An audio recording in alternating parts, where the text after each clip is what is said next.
সম্পর্ক ভাঙন আবারও নতুন সম্পর্কে জড়ানো, এই যেন নিত্য নৈমিত্তিক ঘটনা হয়ে দাঁড়িয়েছে মালাইকা অরোরার জীবনে। সিনেমার খাতা শূন্য, তারপরও আলোচনায় থাকার চেষ্টা নানা কাণ্ড দিয়ে।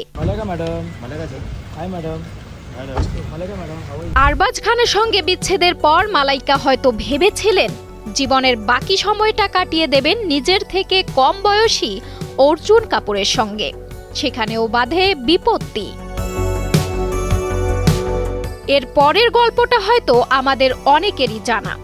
কখনো নাম জড়িয়েছেন হিরে ব্যবসায়ী হর্ষ মেহতার সঙ্গে, কখনো আবার স্প্লিটস ভিলা খ্যাত সৌরভ বেদীর সঙ্গে।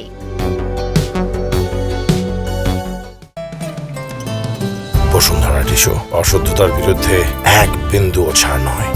মালাইকার এই সম্পর্কের গল্প যেন বর্তমানে বি টাউনের ওপেন সিক্রেট। সম্প্রতি এক সাক্ষাৎকারে এসব নিয়ে মুখ খুলেছেন মালাইকা অরোরা।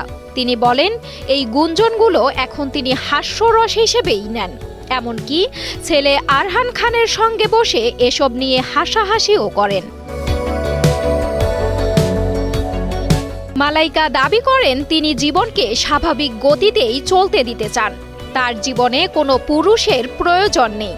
যদি কিছু হওয়ার থাকে তা এমনিতেই হবে। তিনি আরো বলেন, সঙ্গী থাকা সুন্দর হলেও এখন তিনি কাউকে খুঁজছেন না এবং কারো প্রয়োজনও অনুভব করছেন না। তবে তার এই বক্তব্যে দর্শকদের মিশ্র প্রতিক্রিয়া দেখা যায়। একাংশের মতে একজন নারী চাইলেই একাই নিজের জীবন সুন্দরভাবে গড়ে তুলতে পারেন, যেখানে পুরুষ সঙ্গীর কোনো প্রয়োজন নেই। আবার অনেকের মতেই তারকারা কখনো স্থায়ী কোনো সম্পর্কে থাকতে পারেন না। সানজানা সাথী, কালের কণ্ঠ।